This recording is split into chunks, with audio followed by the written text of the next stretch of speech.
आपका स्वागत है आपके अपने YouTube चैनल अद्भुत ज्ञान गंगा पर। हमारा आज का विषय है भोलेनाथ ने दी श्राप से मुक्ति।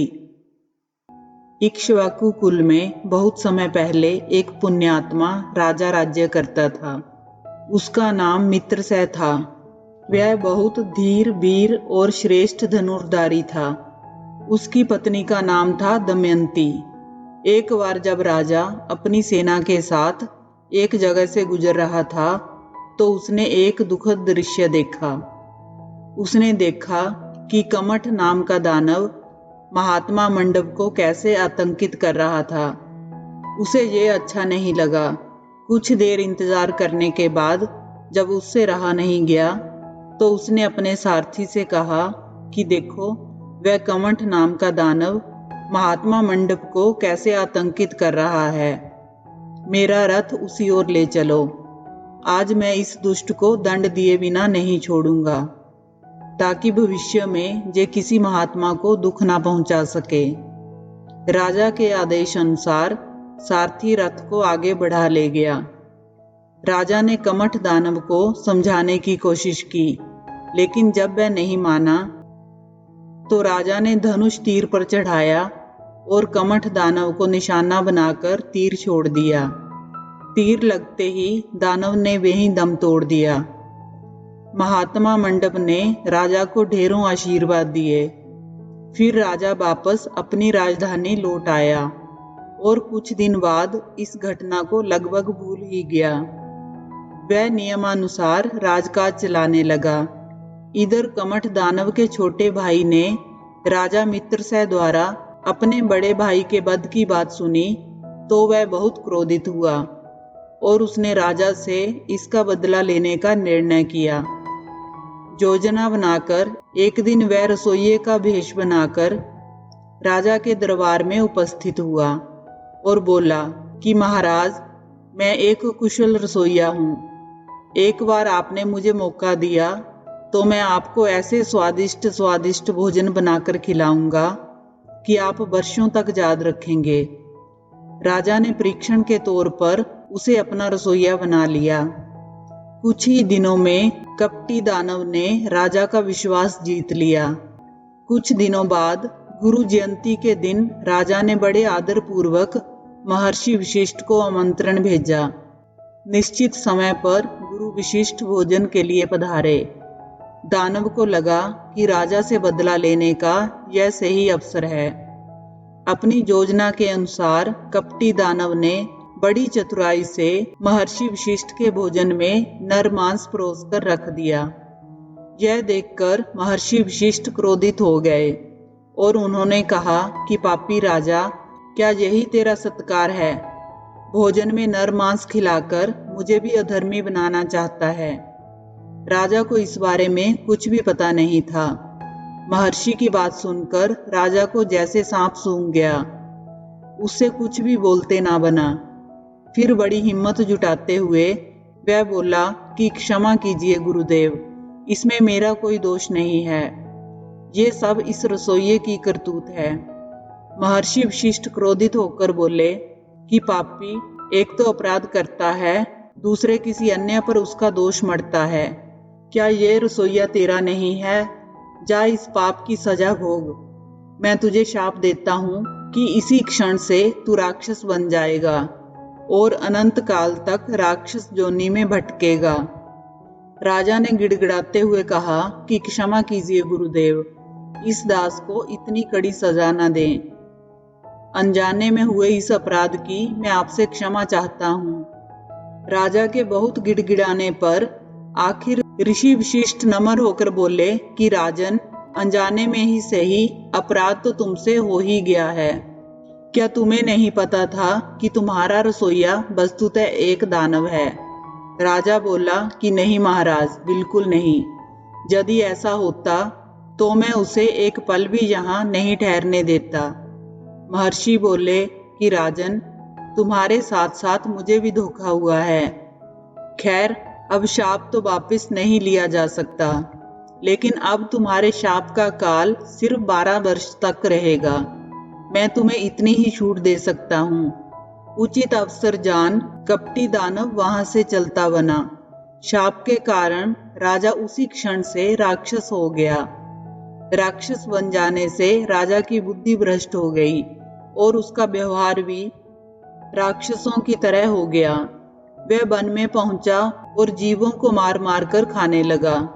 ऋषियों और साधारण मानवों को परेशान करने लगा। एक दिन वह तरुण ऋषि के आश्रम में पहुंच गया। उसका इरादा उन्हें भी मारने का था। जब ऋषि की पत्नी को किसी अनिष्ट की आशंका हुई तो तरुण ऋषि की पत्नी भयभीत होकर चीखी कि नहीं, ऐसा मत करो राक्षस राज, मेरे पति को छोड़ दो। ऋषि की पत्नी बहुत रोई, गिड़गिड़ाई, किंतु राक्षस पर कोई असर नहीं हुआ। कुछ ही देर में राक्षस ने ऋषि का सारा मांस नोच नोच कर खा डाला और हड्डियां वहीं फेंक दी। ऋषि की पत्नी ने रोते रोते अपने पति की हड्डियां चुनी। फिर एकाएक उसकी आंखें बदले की आग में जलने लगी। उसने राक्षस को शाप दिया कि नीच राक्षस, मेरे पति को मारकर तूने अच्छा नहीं किया। मैं तुझे शाप देती हूँ कि जब भी तू किसी स्त्री के साथ विहार करेगा तब उसी क्षण तेरी मृत्यु हो जाएगी। शाप देकर मुनि पत्नी ने अपने पति की हड्डियों के लिए चिता बनाई और वह उसी में सती हो गई। उधर 12 वर्ष बीते। महर्षि वशिष्ठ के शाप का समय समाप्त हुआ तो राजा पुनः अपने पुराने रूप में आ गया। जब वह राजमहल में पहुंचा तो रानियों सहित मंत्री आदि ने उसका भरपूर स्वागत किया। राजा पहले की तरह राजकार्य चलाने लगा, लेकिन मुनि पत्नी के शाप का उसे स्मरण था, अतः वह बहुत उदास रहने लगा। रानी ने उदास रहने का कारण पूछा तो उसने बताया कि राक्षस योनि में रहते मुझसे बहुत से ऐसे अपराध हो गए हैं महारानी कि उनका प्रायश्चित करना भी मेरे लिए मुश्किल हो गया है। समझ में नहीं आता क्या करूं। रानी बोली कि मुझे बताइए स्वामी, शायद मैं उसका कुछ हल निकाल सकूं। तब राजा ने मुनि पत्नी के शाप की बात उसे बता दी। बात सुनकर रानी गंभीर सोच में पड़ गई। धीरे धीरे सभी रानियों को शाप की बात मालूम हो गई। वे सब राजा के पास आने से कतराने लगी। इससे राजा उद्विग्न रहने लगा और एक दिन उसकी बेचैनी इतनी बढ़ी कि वह अपना सब कुछ त्याग कर तपस्या करने वन में निकल गया। लेकिन ब्रह्म हत्या एक विशाल पिशाचिनी बनकर उसका पीछा करती रही। तप के समय तो वह दूर रहती, अन्यथा वह हर समय दूर से अपने विशाल जबड़े खोले उसे निगलने को तत्पर रहती। धीरे धीरे दिन बीतते गए और फिर एक दिन जैसे डूबते को तिनके का सहारा मिला। दैव योग से उसकी तपस्थली में एक महर्षि पधारे। महर्षि ने उसकी उदासी का कारण पूछा कि राजन, राजपाट और सांसारिक भोग विलास त्याग देने के पश्चात भी तुम अशांत मन दिखाई दे रहे हो, इसका क्या कारण है? राजा बोला कि महर्षि, एक ब्रह्म हत्या मेरे सिर पर तलवार बनकर हर समय लटकती रहती है। पता नहीं कब वह अपना वार कर जाए, इसी कारण मेरा मन बहुत उद्विग्न रहता है। महर्षि बोले, मुझे बताओ, मैं तुम्हारी सहायता करूंगा। तब राजा ने महर्षि को सारी घटनाएं कह सुनाई। उसकी बात सुनकर महर्षि गंभीर स्वर में बोले कि अपराध तो तुमसे वास्तव में गंभीर हुआ है राजन, लेकिन ये सब तुम्हारी शाप की अवधि में हुआ है। राक्षस विवेकहीन होते हैं, इसलिए तुम ऐसा जघन्य कृत्य कर बैठे। राजा बोला कि ऋषिवर, कोई उपाय बताइए ताकि मैं इस ब्रह्म हत्या के शाप से मुक्त हो सकूं। महर्षि बोले कि राजन, यहाँ से पश्चिमी समुद्र के मध्य गोकर्ण नामक एक उत्तम तीर्थ है। वहां सब प्रकार के पापों के नाशक महाबल नामक सदाशिव का ज्योतिर्लिंग विद्यमान है। वहां पहुंचकर तीर्थ स्नान कर भगवान शंकर की पूजा अर्चना करोगे तो इस ब्रह्म हत्या के शाप से मुक्त हो जाओगे। राजा ने मुनि को शीश नवाकर कहा कि मैं ऐसा ही करूंगा मुनिराज। कल प्रातः ही मैं उस पावन तीर्थ के लिए रवाना हो जाऊंगा। आशीर्वाद देकर मुनि तो चले गए। दूसरे दिन प्रातः ही राजा मुदित मन से गोकर्ण के लिए पैदल चल दिया। गोकर्ण पहुंचकर उसने तीर्थ स्नान किया और कई दिनों तक नियम से भगवान शंकर की पूजा आराधना करता रहा। उसकी पूजा आराधना से भगवान शंकर बहुत प्रसन्न हुए और एक दिन राजा को आशीर्वाद देकर उसे श्राप मुक्त कर दिया।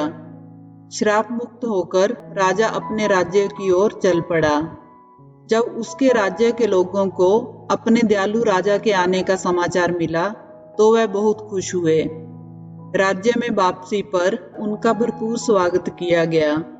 राज्य में पहुंचकर राजा ने भगवान शिव का एक भव्य मंदिर बनवाया और अपने जीवन को उनकी भक्ति में समर्पित कर दिया। आपको ये कहानी अच्छी लगी हो तो वीडियो को लाइक करें, चैनल को सब्सक्राइब करें। कहानी को अंत तक सुनने के लिए आपका धन्यवाद।